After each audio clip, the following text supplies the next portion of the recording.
Bahkan bosnya preman di luar sana saya kasih tahu, ayo ke sini kita diskusi tentang orang-orang nganggur, bagaimana sih caranya supaya kita tidak nganggur. Saya punya harapan, saya memiliki obsesi yang sangat besar. Bahkan saya ingin menjadikan balai pelatihan vokasi dan prioritas Banyuwangi ini sebagai tempat kongko-kongkonya orang nganggur.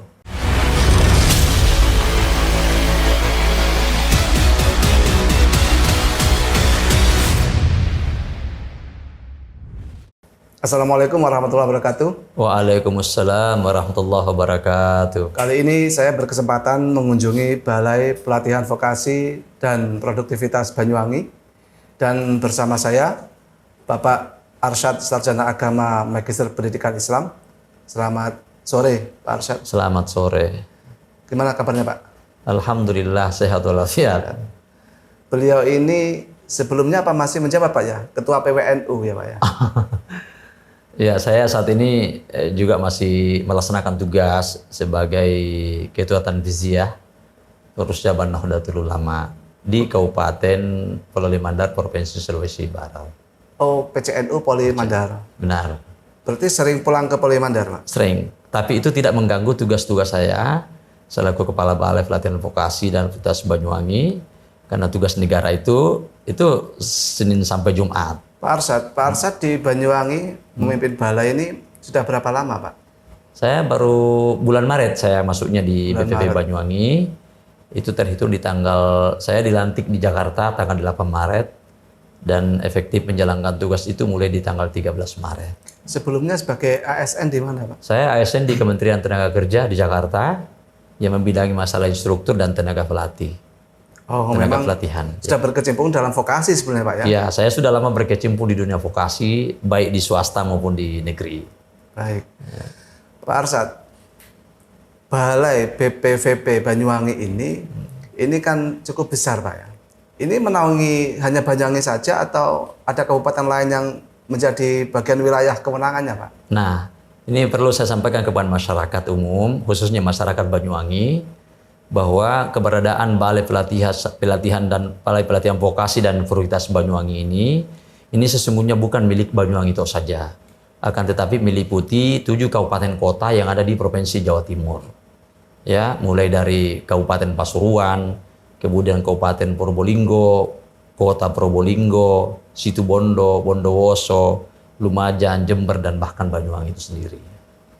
Dan silakan, Pak. Dan dalam menjalankan tugas selaku pembina beberapa kabupaten kota tersebut, kami ada UPTD yang melaksanakan secara teknis seluruh kebijakan-kebijakan yang disampaikan oleh Menteri Tenaga Kerja Republik Indonesia kepada kami.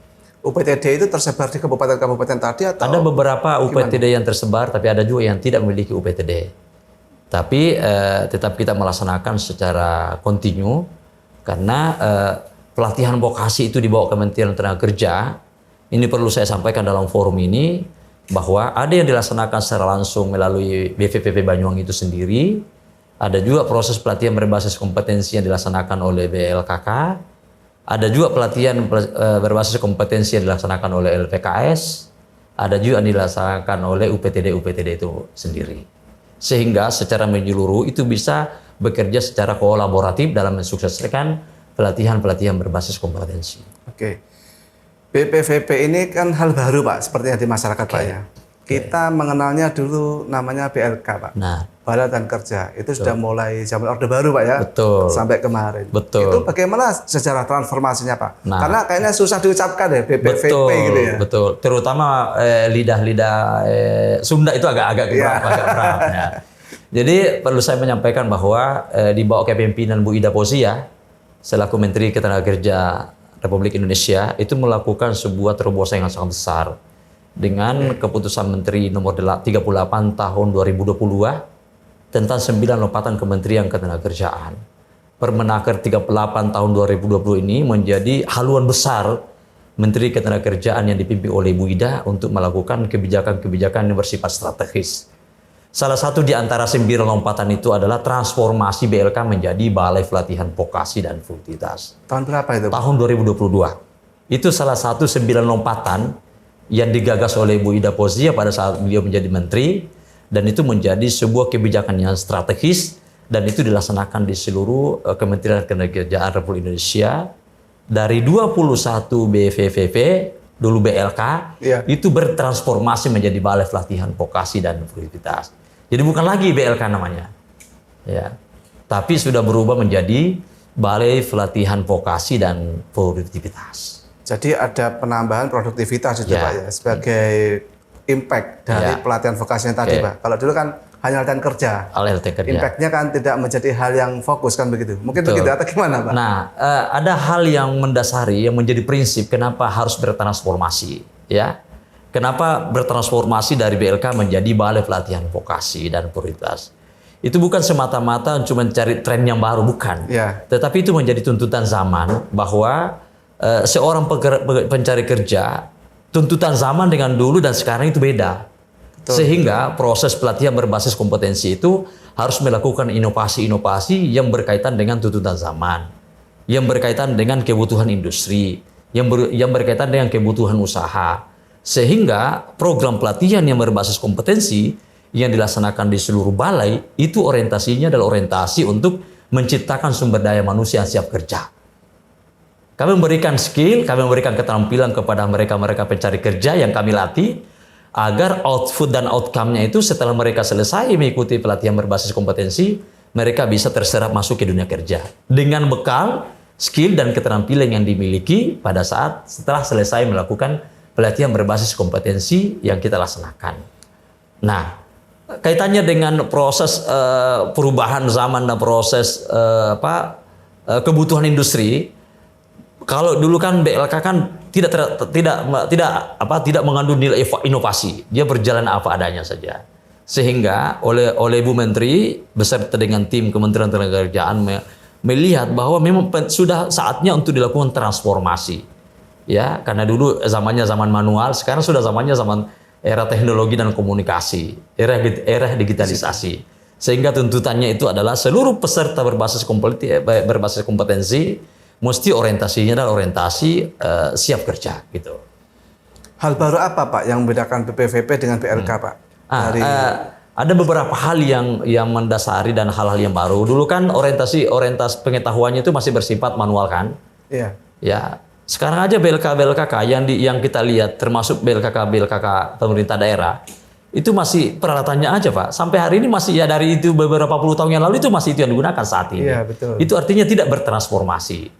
Sementara di Balai Pelatihan Vokasi dan Produktivitas betul-betul kita melakukan transformasi baik dari segi instrumen sarana prasarana.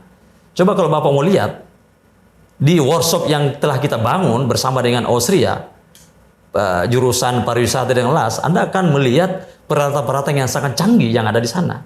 Karena itu bagian dari transformasi instrumen-instrumen peralatan-peralatan yang akan kita gunakan dalam proses pelatihan itu sudah harus sesuai dengan kondisi zaman. Itu sudah harus sesuai dengan tuntutan era teknologi informasi dan komunikasi saat ini.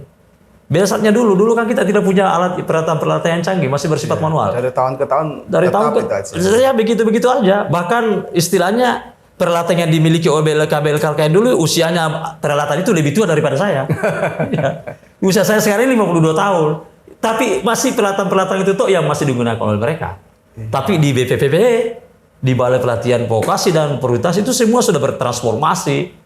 Baik segi peralatannya maupun metodologisnya maupun sumber daya manusianya itu sudah semua serba digitalisasi saat ini. Berarti ada semacam program di mana peralatan itu punya usia pakai di BPVP. Iya, kalau kita punya standar operasional peralatan, kalau misalkan itu sudah tidak memungkinkan lagi, kita melakukan proses perubahan dan pembaharuan yang sesuai dengan kondisi yang kita butuhkan saat ini. Ya, itu kita sudah ada mereka lakukan perubahan sarana prasarana yang ada di kita. Iya. Ya. Setidaknya si pencari kerja atau yang dilatih ini paham dengan hal baru yang ketika dia terjun ke tempat kerja. Nah, disitulah tugasnya BPP untuk memberikan mindset dan pola pikir kepada pencari kerja bahwa tuntutan ini sekarang sudah berubah. Kita memperkenalkan kepada mereka. Salah satu contoh konkret kalau saya mau kita lihat, kalau kita masuk di e-tol kan, di sana lagi tidak manual, cukup pakai main money sudah selesai. Itu bagian dari salah satu bukti bahwa sekarang ini kita berteknologi. Nah, kita bertransaksi di pasar tidak perlu uang kertas lagi sekarang. Kita bertransaksi lewat handphone itu sudah selesai. Itu masyarakat itu harus tahu bahwa sekarang ini kita sudah memasuki era digitalisasi yang memaksa kita untuk harus beradaptasi dengan situasi dan kondisi itu. Oke, Pak. Ya. Bicara kompetensi, Pak. Seperti apa bentuk kompetensi yang diberikan oleh BPVP kepada para peserta pelatihan, Pak? Nah, kita kan punya standar kompetensi. Ya, kita memberikan minimal ada seorang peserta peserta PBK atau pelatihan itu minimal ada 3 kompetensi yang harus dimiliki. Yang pertama adalah kompetensi teknis, yang kedua adalah kompetensi metodologis, dan yang ketiga adalah kompetensi sosiokultural. Oke. Ya, kalau instruktur atau pencari kerja wajib hukumnya memiliki 3 kompetensi ini kan. Saya ulangi ya, ada kompetensi teknis. Kenapa mereka harus ada kompetensi teknis? Karena bagaimana seseorang bisa mengerjakan suatu pekerjaan kalau tidak diukur dengan pengetahuan teknis yang cukup. Betul. Iya kan? Iya. Maka PBK pelatihan berbasis kompetensi yang kita laksanakan di seluruh balai, ya termasuk di BPPP Banyuwangi maupun di PLKS maupun di UPTD dan PLKK, ya itu minimal 3 kompetensi itu. Pertama kompetensi teknis. Kenapa harus ada kompetensi teknis? Karena kompetensi inilah yang menjadi bekal, menjadi instrumen seseorang itu bisa mengerjakan sesuatu. Oke. Yang kedua adalah kompetensi manajerial. Ya, kenapa harus mereka memiliki kompetensi manajerial? Karena agar bisa melakukan maksimalisasi terhadap pengetahuan teknis yang dimiliki, ya mereka harus punya manajerial. Dan yang ketiga adalah kompetensi sosiokultural. Harus memiliki kepekaan terhadap komunikasi dan interaksi kepada semua orang. Sama seperti ke Bapak ini. Yeah. Saya bagaimanapun hebatnya saya ini dalam suatu pengetahuan, kalau komunikasi dan interaksi saya kepada Bapak yang tidak bagus, ya juga tidak akan menghasilkan pencari kerja yang handal, yang memiliki sumber daya manusia yang berkualitas. Karena itu harus didukung dengan 3 pengetahuan tadi. Jadi kompetensi teknis, kompetensi manajerial, dan kompetensi sosiokultural. Terkait kompetensi teknis, Pak, apakah ini ada kerjasama dengan BNSP atau gimana, Pak? Apa? BNSP? Iya. Itu kompetensi itu, ya seluruh kegiatan pelatihan yang kita laksanakan di Kementerian Ketenagakerjaan atau seharusnya di balai-balai yang tersebar di Indonesia ini, termasuk di PPP Banyuwangi ini, itu kita menjadi satu kesatuan di BNSP itu. Bahkan di pembinaan Direktorat Jenderal Pelatihan Vokasi itu adalah salah satu unit direktorat tersendiri namanya BNSP. Yeah. Kenapa keberadaan BNSP itu? Karena yang bisa mengukur dan menguji tentang skill dan keterampilan seseorang itu bahwa memang mereka sudah layak, memang mereka sudah kompeten, itu harus dilakukan dengan uji kompetensi sertifikasi profesi. Yeah. Di BPP Banyuwangi kita punya semua peserta yang kita latih, baik di BPPP Banyuwangi maupun di UPTD dan termasuk di BLKK, semuanya kami lakukan uji kompetensi sertifikasi profesi. Karena yang bisa mengukur dan menguji bahwa seseorang itu dinyatakan kompeten itu setelah melalui uji sertifikasi kompetensi.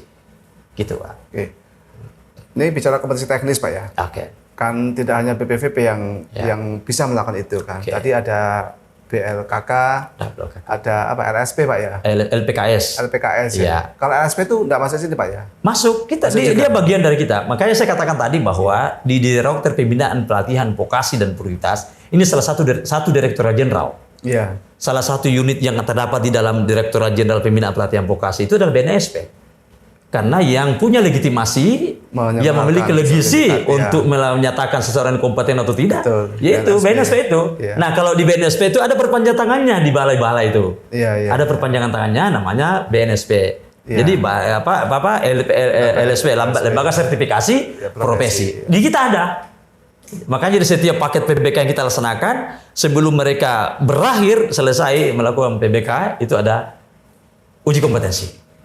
Jadi setiap peserta PBK itu keluar dari PBK, dia memang betul-betul memiliki keahlian yang diakui oleh pemerintah maupun oleh swasta. Benar. Kalau betul-betul peserta pelatihannya itu berkeinginan untuk memiliki sumber daya manusia yang qualified, yang berkualitas, ya tentu harus menggunakan waktu pada saat PBK itu dengan sebaik-baiknya. Karena tidak ada tawar-menawar, tidak ada lobby-lobbyan.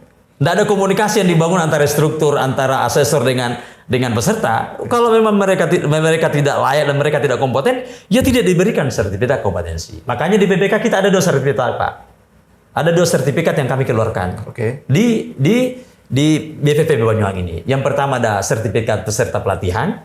Saya selaku kepala balai punya kewenangan untuk menandatangani sertifikat itu. Peserta pelatihan. Sertifikat atas nama peserta pelatihan. Iya. Tetapi ada sertifikat yang kita lakukan sertifikat kompetensi. Tetapi saya tidak punya kewenangan untuk mengeluarkan sertifikat kompetensi itu. PNSP Karena yang punya kewenangan itu LSP. Oh, LSP-nya. LSP, karena LSP lah yang melakukan uji kompetensi terhadap peserta PBK yang kita laksanakan selama ini. LSP yang kepanjangan tangan dari BNSP tadi Pak ya? Ya, BNSP panjangan tangan dari BNSP itu di kami di sini di BPPB Banyuwangi itu ada namanya BNSP. Pak LSP. LSP-nya. Ya, betul. Pak Arsyad, Ya, sebagai kepala balai yang belum setahun Pak ya? belum setahun. Belum setahun. Tentu punya harapan lah. Oh ya. Karena yang dibawahi, yang dinaungi ini kan tidak hanya 1 kabupaten. Ya. 7 kabupaten. Ini satu Pak, pertanyaan saya membagi fokus terhadap tanggung jawab ini dengan harapan yang ingin Pak Arsyad wujudkan. Itu seperti apa Pak? Ya. Perlu saya menyampaikan kepada Mas siapa? Maaf nih. Syauki. Mas Syauki, saya datang di BPP Banyuwangi ini di tahun 2000, di tanggal 13 Maret tahun 2024. Perlu saya sampaikan pada Mas Syauki, posisi BPPB Banyuwangi pada saat itu berada di nomor urut 21 dari 21 BPPB. Progres pelaksanaan kegiatan. Ya, ini perlu saya sampaikan ya. Ya, Mas Eko ya, ada Mas Arif ya semuanya ya. Biasa di luar ya, bukan luar biasa. Saya hanya menyampaikan saja. Saya hanya menyampaikan bahwa saya datang di BPP Banyuwangi ini di tanggal 13 Maret tahun 2024 dalam posisi berada di urutan 21 dari 21 BPP di bawah naungan Kementerian Ketenagakerjaan Republik Indonesia. Oke. Tapi alhamdulillah bekerja sama dengan seluruh tim, baik Kasubag maupun 3 subkoordinator yang bersama-sama dengan saya, belum cukup 100 hari saya di sini Pak, sudah berada di nomor 1. Nomor 1 Pak. Nasional itu. Nasional dari 21 UPTP. Ya, se-Indonesia. Belum lagi saya 100 hari di sini sudah puncak di nomor 21. Itu proses realisasi anggaran. Karena salah satu indikator bahwa kantor itu bisa bekerja secara aktif, bekerja secara masif di lapangan bersama dengan seluruh tim, itu indikatornya jelas, ukurannya jelas, yaitu progres realisasi anggaran. Oke. Artinya apa Pak? Bahwa kami ini bekerja. Kami juga tidak membanggakan diri, hanya saya mengatakan bahwa kami ini bekerja beserta dengan tim, dukungan dari seluruh subkoordinator yang bersama-sama dengan kita di sini, bersama dengan Kasubag dan bersama dengan tim-tim yang lainnya, bekerja bersatu padu untuk mensukseskan agenda-agenda yang telah diperintahkan oleh pimpinan kepada kami. Berarti serapan anggaran dan produktivitas dari pelaksanaan kegiatan koheren Pak ya? Iya, keren. Kan kita punya subkoordinator 3. Di BPPB Banyuwangi ada 3 subkoordinator. Yang pertama ada subkoordinator penyelenggara pelatihan, kemudian ada subkoordinator produktivitas, Pak Eko sendiri sebagai tim teknis pelaksanaan kegiatan yang berkaitan dengan produktivitas, kemudian ada subkoordinator pemberdayaan yang membangun kemitraan dengan masyarakat. Jadi kita ini komplit Pak. Jadi ada yang menyelenggarakan PBK, ada yang menjalin komunikasi dan interaksi dan kerjasama dengan masyarakat, ada juga yang membidangi masalah peningkatan produktivitas. Dan itu berjalan secara integratif semuanya. Kita ini bekerja secara kolektif, kolegial, sama pada saat di Bawaslu Pak. Saya kan juga pernah kerja di KPU 6 tahun ini Pak. Di KPU Pak? 6 tahun saya kerja di Sekretariat? KPU. Sekretariat. Saya Kasubag Keuangan dan Kasubag Teknis Penyelenggara Pemilu. Kemudian 1 tahun di Bawaslu. Jadi cukup banyak pekerjaan ini di pikiran kita ini. Pak Arsyad, terkait tadi dengan capaian Pak ya. Nomor 1 nasional Pak hari ini. Ya, nomor 1 dari 21 balai sebelum 100 hari saya di sini. Iya. Ya, berarti terhitung 90 hari lah, anggaplah begitu. Ya. Kita tidak lihat nanti ini seperti apa perjalanannya, kan nanti kita akan dinilai nanti secara kolektif di injury time nanti. Ya, kan ada nanti kan injury time nanti kan akhir realisasi anggaran kan nanti di akhir tahun. Ya. Ini kita sekarang lagi menggenjot nih serapan anggaran nih. Nanti kami akan menyampaikan kepada Bapak lagi bagaimana akhir nanti pada saat difinalisasi. Ya. Terkait dengan capaian Pak, itu kan kalau secara capaian anggaran, pemerintah kan yang auditornya ya Pak ya. Oke. Capaian dari realisasi kegiatan Pak. Oke. Outcome yang didapatkan dari para peserta pelatihan. Itu Ya. seperti apa, Pak? Nah, ini kan bicara outcome kan bicara hasil nih. Ya. Bicara manfaat ya. Kalau dari segi outputnya kita menyelenggarakan secara sesuai dengan regulasi-regulasi yang ada. Ya. Tetapi kita melaksanakan kegiatan itu bukan semata-mata menjalankan tugas tos saja tanpa ada outcome yang kita peroleh. Nah, saya ingin menyampaikan kepada saudara bahwa saya ini aktif sejak saya di Banyuwangi ini aktif membangun komunikasi dan memberikan penguatan soft skill kepada para peserta. Bahkan di setiap saat, Mas Oki, saya ada di Banyuwangi ini, saya masuk dalam kelas loh. Saya memasuki kelas-kelas ini untuk memberi penguatan soft skill kepada mereka. Ingin memberikan mindset kepada peserta bahwa di samping saudara memiliki pengetahuan teknis, Anda juga harus mampu menata, mempersiapkan diri untuk menghadapi hari esok yang lebih bagus. Jadi bukan cedera di belakang Ya. meja, Pak ya, tapi Bukan cuma di belakang meja. ya. Saya masuk, saya ketemu dengan para peserta itu. Oke, siap, Saya siap, memberikan gambaran bahwa dunia hari ini itu akan terjadi perubahan di 5 tahun dan 10 tahun yang akan datang. Nah, ketika mereka tidak mempersiapkan hari ini untuk perubahan ke depan, itu mereka akan jadi penonton. Tetapi kalau mereka mempersiapkan diri dari hari ini tentang hal-hal yang akan terjadi di masa yang akan datang, saya kira nanti itulah yang akan memberikan kekuatan ekonomi besar bagi kita. Makanya di mana-mana saya menyampaikan bahwa Indonesia akan menghadapi tantangan ketenagakerjaan di 2030 yang akan datang, di mana puncak bonus demografi itu akan terjadi. Nah, bonus demografi itu menjadi suatu loncatan penduduk jumlah yang sangat besar dan hampir seluruhnya itu diisi oleh generasi milenial. Nah, ketika di 2030 tidak dipersiapkan dari sekarang, maka itu akan bisa menjadi musibah, Pak. Musibah bagi negara kita ini, dan sekaligus selain menjadi musibah bisa juga menjadi kekuatan ekonomi yang besar. Karena unskill tadi Iya, ya. karena skill. Nah, ketika misalkan hari ini kan kita mencetak nih peserta sumber daya manusia yang akan kita persiapkan untuk menghadapi hari esok nih. Nah, ketika hari ini kita mempersiapkan mereka dengan baik, dengan berbagai macam skill, dengan berbagai macam keterampilan, maka saya yakin dan percaya mereka di tahun 2030 yang akan datang akan menjadi kekuatan ekonomi yang besar. Karena kenapa? Dari hasil PBK yang kami lakukan, dari penguatan skill dan keterampilan yang mereka miliki, pasti mereka akan bekerja. Berarti kan orientasinya kan mengurangi dampak pengangguran yang sangat besar kan? Betul, gitu, Pak? betul. Nah, itulah yang saya sampaikan di mana-mana bahwa bahkan kami sudah melakukan beberapa kali FGD. Ini perlu Mas Oki tahu karena kami punya obsesi. Mudah-mudahan keberadaan kami di BPP Banyuwangi ini bisa memberikan manfaat sehingga sebenarnya di tanggal 24 kemarin itu kan Ibu Menteri mau datang nih. Oke. 24 kemarin ini, 24 September ini. Iya. Itu kita sudah mengagendakan suatu kegiatan yang saya anggap itu sangat fundamental ya, sangat prinsip, yaitu launching program peran strategis BPPB Banyuwangi dalam mengentaskan pengangguran dan kemiskinan. Itu satu. Itu kami sudah konsep grandesannya itu sudah ready. Oke. Nah, kenapa kami berbicara tentang kemiskinan? Ya, kan itu kan bukan wilayah kami sesungguhnya kan? Iya, betul. Itu wilayahnya Kementerian Sosial. Itu wilayahnya kementerian-kementerian lain. Indikator mereka yang punya. Ya, Pak. indikator. Nah, tapi kenapa sampai BPPB Banyuwangi kita masuk dalam wilayah itu?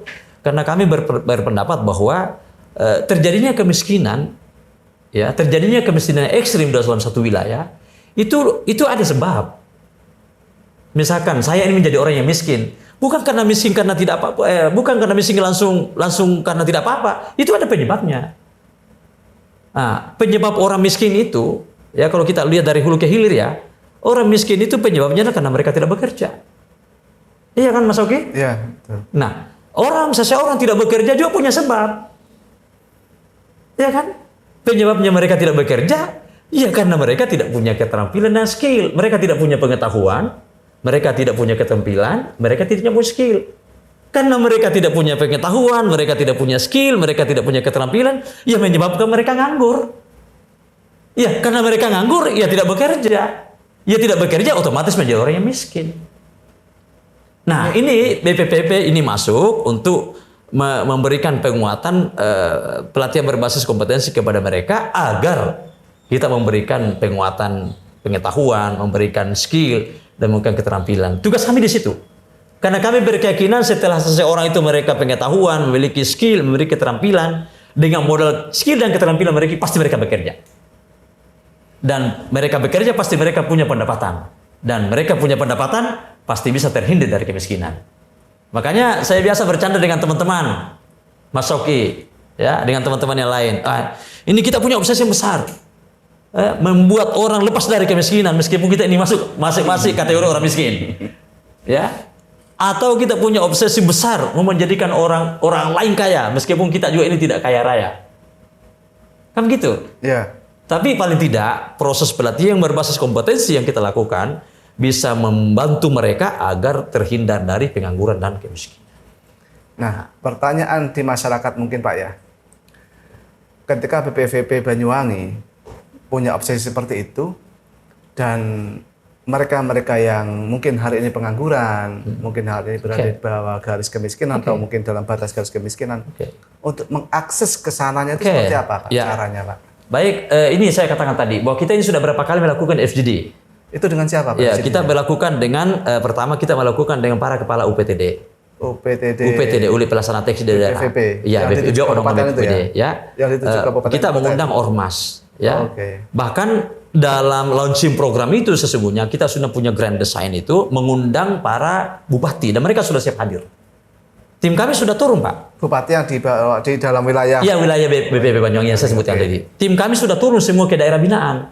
Ketemu dengan pemerintah daerah, ketemu dengan, bahkan ada yang ketemu langsung dengan bupati, ada yang ketemu langsung dengan Bapeda. Tapi sesungguhnya target kami itu adalah BPS, Pak. Badan Pusat Statistik itu ya. Kenapa Pusat Statistik? Karena mereka lah yang punya data. Betul. Akan tetapi ternyata keinginan pemerintah daerah itu sangat merespon ide ini, konsep ini, karena di seluruh wilayah-wilayah binaan kami ini masih terdapat beberapa titik kemiskinan yang ekstrem. Sehingga data-datanya itu diberikan kepada kami. Ada data-data yang siap diberikan kepada kami melalui Bapeda. Nah, apa yang kami ingin lakukan adalah kami akan terjun ke lapangan melakukan identifikasi.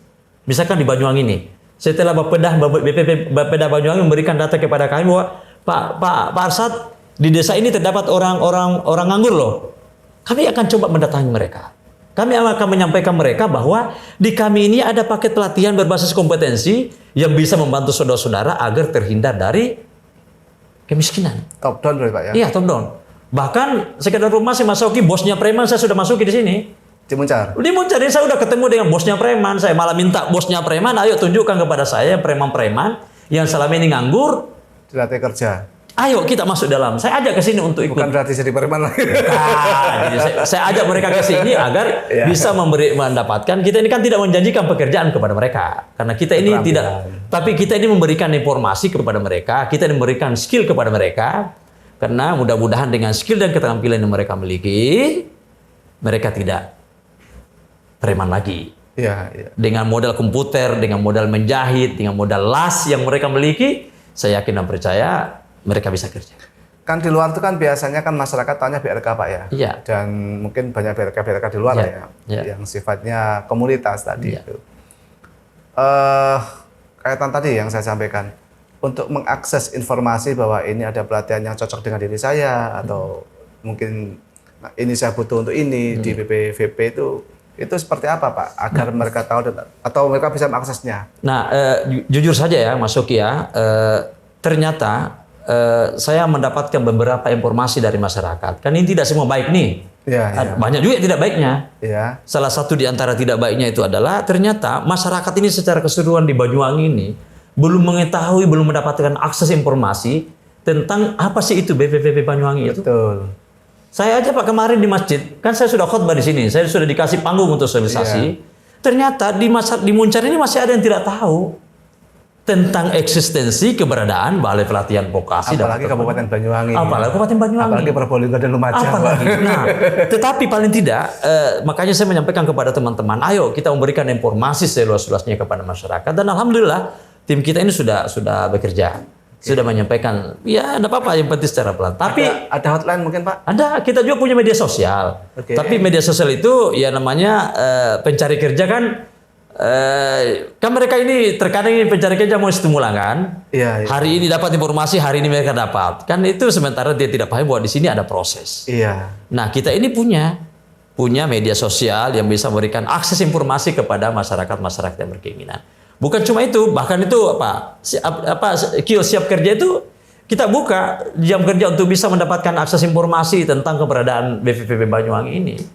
Kita mau seluruh masyarakat memberikan akses. Nah, yang kedua yang saya lakukan pada saat saya datang di Banyuwangi ini, saya berkomunikasi dengan, saya membangun MOU dengan beberapa organisasi sosial kemasyarakatan. Saya sudah ketemu dengan Ketua NU, saya sudah ketemu dengan Ketua Muhammadiyah, saya mendatangi beberapa tokoh pemuda, saya mendatangi beberapa perguruan tinggi, saya mendatangi beberapa sekolah SMK, meskipun sesungguhnya tujuan kami datang di SMK itu adalah untuk meminta kepada pihak sekolah yang alumni atau yang anak-anak yang sudah berusia 18 tahun agar kita mendapatkan akses pelatihan yang kita latih di sini. Karena yang kita latih itu adalah teman-teman yang sudah berusia 18 tahun ke atas. Sehingga kita minta di SMK, karena di SMK kan ada yang relevan dengan jurusan yang kita buka di sini. Iya. Banyak, ada otomotif, kita punya jurusan otomotif. Kemudian ada fashion teknologi, ada jurusan menjahit ya, ada beberapa pengolahan hasil pertanian yang ada relevansinya dengan SMK. Tetapi kami tidak bisa melatih itu yang masih usia pelajar. Oh, iya. Usia pelajar kami tidak bisa. Usia yang kami latih di sini adalah usia yang 18 tahun ke atas. Jadi alumni SMK, alumni SMA, alumni pondok pesantren, karena saya juga sudah datangi pondok pesantren. Saya juga sudah datang di para kiai agar anak-anak alumni di pondok pesantren yang tidak akan melanjutkan kuliah, kami siap untuk memberikan pelatihan berbasis kompetensi di PVPB. Itu berbayar apa gratis? Nah, itulah bedanya SMK dengan SMA dengan yang lain. Kita di sini gratis. Bahkan kami bayar mereka yang mau ke sini. Oh, gitu ya. Kami jamin makanannya pada saat siang hari, kemudian sepatu dan Pak Eko, baju ya, Mas Arief ya, Pak Eko, bajunya kita siapkan dan bahkan setelah selesai pelatihan kami kasih dana transportasi. Penyaluran kerja kemana tidak tapi Pak ya? Ya. Penyaluran setelah pelatihan, Nah. mereka punya kompetensi, punya sertifikat itu ada enggak Pak? Nah, kita kan punya namanya lembaga pelatihan kerja dan industri, BVPKLD kan? Iya. Forum komunikasi pelatihan kerja dan industri. Nah, kami sudah di awal saya datang Pak Mas Soki, mungkin 1 bulan ya Pak Eko ya. 1 bulan setelah saya bersama dengan Pak Eko dengan tim di sini, kita melakukan FGD dengan forum komunikasi pelatihan lembaga pelatihan forum komunikasi lembaga pelatihan kerja dan industri. Apa singkatannya itu Pak Eko? Forum komunikasi lembaga pelatihan dan industri. Kita sudah bekerja sama. Kita punya wadah yang bersifat eksternal, namanya Forum Komunikasi Lembaga Pelatihan Kerja dan Industri. Kita sudah bekerja sama dengan pihak industri, kita bekerja sama dengan para pengusaha, agar alumni yang telah bermitra dengan kita, itu alumni kita bisa terserap masuk di dunia kerja. Contoh nih, kita sudah bekerja sama dengan beberapa pihak perhotelan di Banyuwangi ini, misalkan Santika. Kami sudah bekerja sama dengan Santika, kami sudah bekerja sama dengan Aston, kami bekerja sama dengan Kookon. Karena kami kan punya kejurusan pariwisata. Iya. Ada beberapa alumni kami yang sudah terserap masuk di sana. Terus ada PT Inka, terkait terapian. Kita sudah ber-MOU. Dan ada alumni welding, alumni las yang bekerja di PT Inka. Dan masih banyak lagi yang saya tidak bisa sebut dengan satu persatu. Ya, karena kita sudah diwadahi namanya Forum Pelatihan Lembaga Pelatihan Kerja dan Industri. Forum Komunikasi Lembaga Pelatihan Kerja dan Industri. Nah, itu bagi teman-teman yang memiliki kompetensi yang dibutuhkan oleh dunia usaha dan industri. Akan tetapi ada instrumen lain yang saya sudah lakukan bersama dengan tim. Melakukan MOU dengan pihak perbankan. Kenapa kita melakukan terbaru, Pak, ya? Terbaru ini Pak ya? Udah kami sudah lakukan MOU dengan BNI, BRI. Tujuannya itu adalah agar alumni kita yang tidak terserap masuk di dalam dunia usaha dan dunia kerja bisa menciptakan wirausaha mandiri. Bisa mereka mengakses permodalan dengan modal sertifikat kompetensi yang dimiliki oleh peserta pelatihan berbasis kompetensi itu bisa dijadikan sebagai salah satu salah satu jaminan di perbankan. Dan pihak perbankan bisa memberikan akses permodalan. Tentu berdasarkan dengan SOP perbankan itu sendiri. Ya, itu yang telah kami lakukan. Tapi satu kelemahan sampai hari ini kita belum terdeteksi kebekerjaan para alumni kita. Sehingga ini sekedar informasi terbaru dan terupdate sekali, Mas Soki. di pusat telah terbentuk namanya jaringan Jala Vokasi di pusat. Apa itu Pak? Jaringan alumni vokasi. Salah satu wadah atau forum yang tempat berhimpunnya alumni pelatihan vokasi. Namanya Jala Vokasi. Itu sudah dikukuhkan oleh Ibu Menteri kemarin di Solo, ya, sudah dikukuhkan di Solo, dan di Banyuwangi pun juga sudah terbentuk. Insya Allah di launching program nanti kita akan lantik pengurus Jala Vokasi, jaringan alumni pelatihan vokasi yang telah kita cetak di BPP Banyuwangi, dan itu menjadi satu wadah untuk memberikan informasi tentang kebekerjaan teman-teman yang sudah bekerja dan teman-teman alumni yang belum bekerja bisa menjadi wadah silaturahmi untuk memberikan akses informasi tentang dunia usaha dan dunia kerja dan dunia industri. Gitu Mas Syafri. Nah. Ini misalkan Pak, kan manfaatnya sangat besar ya untuk terutama usia produktif dan usia kerja Pak ya. Ya. Ada pengangguran nih Ya.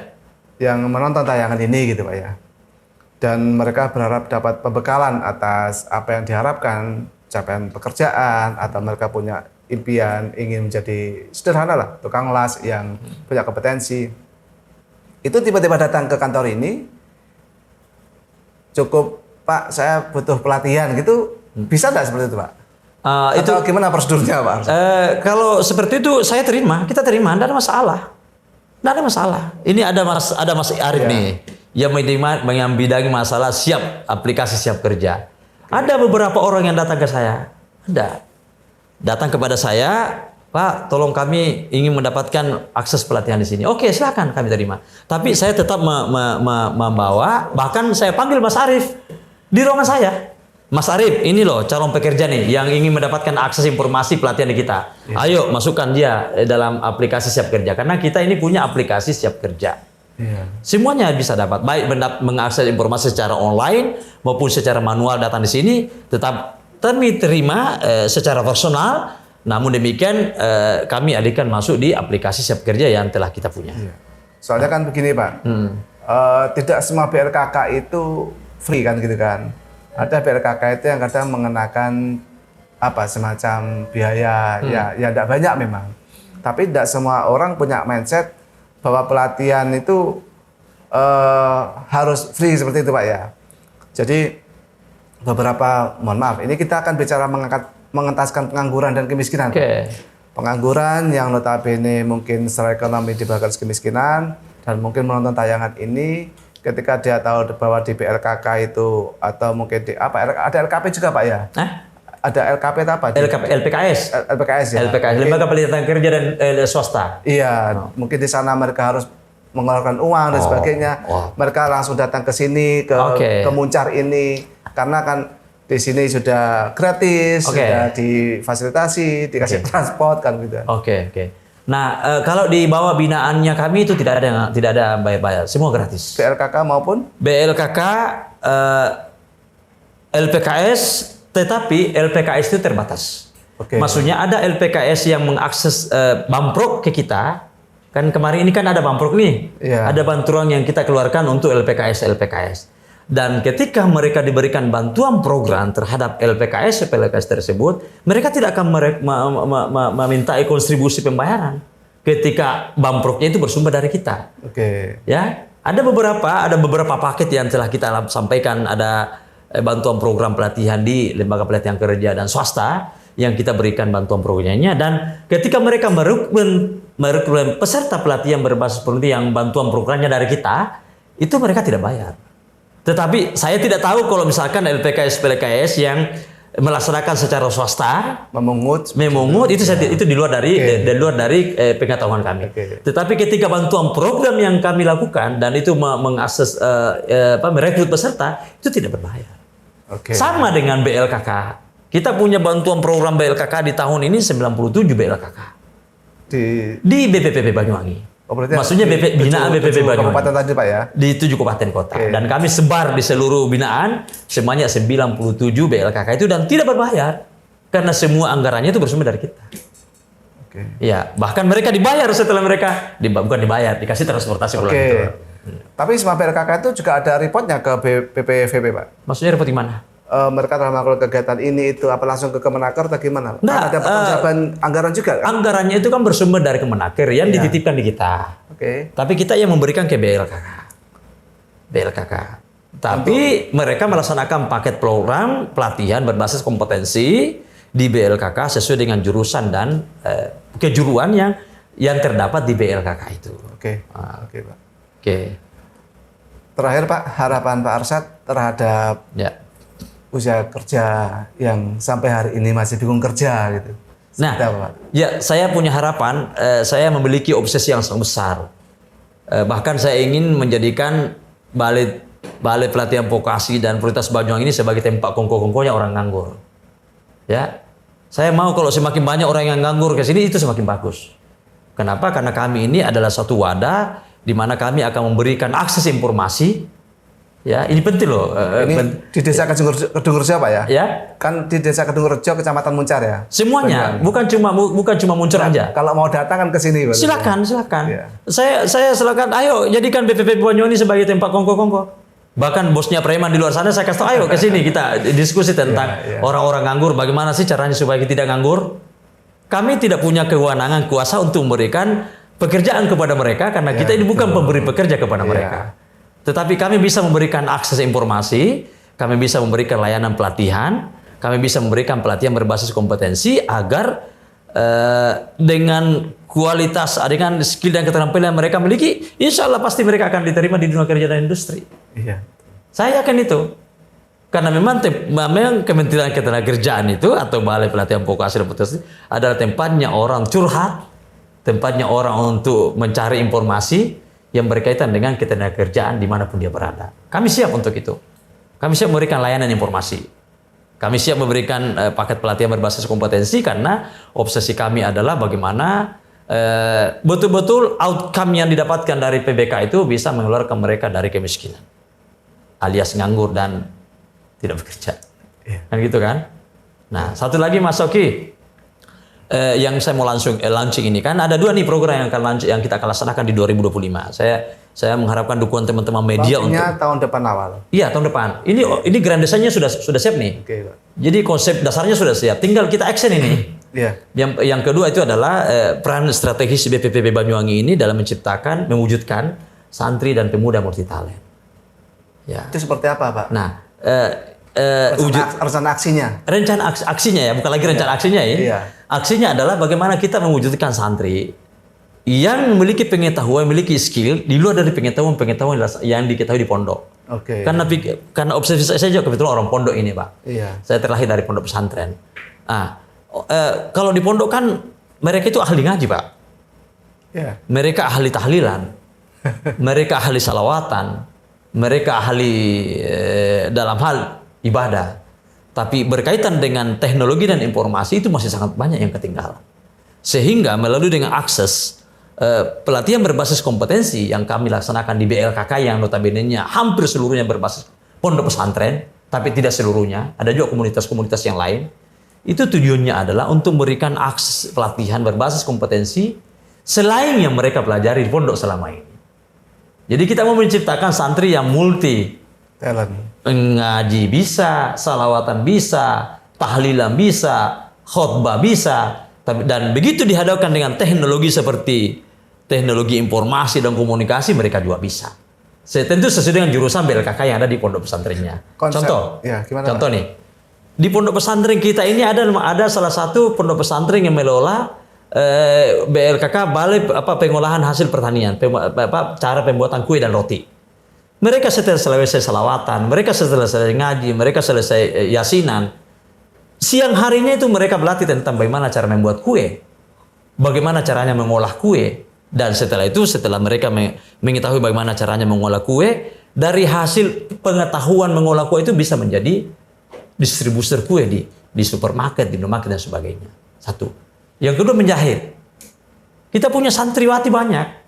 Jadi mereka santriwati ini tidak semuanya santriwati ini bukan hanya ilmu ngaji saja yang diketahui. Bukan cuma salawatan dan tahlilan itu saja, tapi ketika mereka dihadapkan dengan dunia menjahit, mereka bisa menjahit pakaian jadi, Pak. Dan itu diajarkan di BLKK. Itu program obsesi kita sehingga saya menyampaikan kepada BLKK yang kita kasih bantuan program itu, Pak. Saya betul-betul menginginkan santri-santri yang saudara-saudara latih di BLKK itu, kita menciptakan santri yang serba bisa, multi talent. Bisa ngaji, bisa menjahit. Bisa ngaji, bisa komuter. Bisa ngaji, bisa bikin video seperti ini. Itu, Pak. Iya kan? Itu konsepnya di pondok-pondok dibuatkan semacam tempat latihan kerja atau mungkin santri itu yang diregistrasi dimasukkan ke BLKK yang ada atau gimana, Pak? Konsepnya sudah ada. BLKK di pondok pesantren itu kan ada BLKK, Pak. Balai latihan berbasis komunitas. Kan tidak semua pesantren, Pak. Tidak semua pesantren, kan memang jumlahnya masih terbatas. Ya, Di BPPB Banyuwangi ini, Pak Masoki, itu kita punya 212 BLKK. 212 BLKK. Secara nasional 4.282 BLKK yang terbangun sampai saat ini. Dan itu semuanya berbasis komunitas. Ada di pondok pesantren, ada di lembaga gereja, ada di komunitas-komunitas yang lainnya. Itu seluruh Indonesia. Tapi khusus untuk di BPPB Banyuwangi yang meliputi beberapa kabupaten kota tersebut, itu jumlahnya 212. Dan itu bervariasi jurusan. Bukan cuma satu jurusan, banyak jurusan. Ada TIK, ada mekanis pembuatan roti, ada menjahit, ada otomotif, dan lain sebagainya. Oke. Terima kasih Pak Arsyad. Ya. Banyak hal yang mungkin bisa menjadi referensi baru, terutama bagi pencari kerja, gitu Ya. ya. Bahwa BPVP Banyuwangi dengan Pak Arsyad sebagai kepala balai saat ini punya obsesi yang sangat luar biasa, cita-cita yang sepertinya harus didukung bersama, kan begitu kan? Betul. Mulai dari pengentasan kemiskinan dan pengangguran, Ya. dan terbaru semoga dimudahkan oleh Allah, Pak, Amin, amin, amin. menciptakan santri yang multi talent. Santri dan pemuda multi talent. Santri Pemudanya juga masuk. Berarti juga Karang Taruna juga, Pak, ya? Iya, masuk Karang Taruna. Santri dan pemuda karena tanggung jawab regenerasi bangsa ini kan ada pada mereka, Pak, ya. Betul. Baik. Terima kasih Pak Arsyad atas Ya, waktunya. saya tentu mengharapkan seperti ini. Saya memohon dukungan dari semua stakeholder, terutama pemerintah daerah, untuk bisa bersinergi bersama-sama membangun masyarakat Nusantara ini. Tentu kami di Kementerian Ketenagakerjaan sangat mengharapkan supportin dari organisasi sosial kemasyarakatan, kemudian tokoh pemuda, tokoh masyarakat, untuk bisa bersama-sama mengakses berbagai paket-paket pelatihan, karena betul-betul keinginan pemerintah pusat, dalam hal ini Kementerian Ketenagakerjaan Republik Indonesia. Itulah Mas Oki, kenapa Bu Menteri atau menteri-menteri sebelumnya sangat memiliki keinginan yang kuat untuk membangun BPPPB, Balai Pelatihan Vokasi yang sebanyak 21 di Nusantara ini. Terus membangun lagi Satel, Satuan Pelayanan sebanyak 13 tambahannya. Kemudian membangun yang namanya BLKK sebanyak 4.282 sampai saat ini. Itu tujuannya adalah untuk memberikan akses informasi tentang pengembangan skill terhadap seluruh masyarakat Nusantara. Mudah-mudahan ini masyarakat bisa mengakses informasi ini dan bisa saling mendukung. Karena pada prinsipnya urus negara itu tidak mampu lah kalau cuma Kementerian Tenaga Kerja sendiri yang mengurus negara ini. Kita harus berkolaborasi secara bersama-sama seluruh komponen bangsa ini. Betul. Saya kira ini harapan saya Mas Oki, mudah-mudahan kita semuanya bisa saling mensupport, mendukung untuk mewujudkan cita-cita yang sangat luhur ini. Insya Allah, Pak. Ya, amin. Insya Allah. Yang pasti ini adalah informasi yang sangat penting bagi para pencari kerja dan mungkin para pelamar kerja, dan terutama mereka yang ingin kerja mandiri, kan gitu, Pak, ya. Karena di sini yang dilatih adalah hal teknis yang sifatnya tidak selalu menjadi bagian dari sebuah perusahaan. Ya, seperti itu. Pak Arsyad, terima kasih atas waktunya. Terima kasih banyak semuanya. Salam sukses terus, Pak. Baik. Dan terima kasih telah menonton tayangan ini. Assalamualaikum warahmatullahi wabarakatuh. Assalamualaikum warahmatullahi wabarakatuh.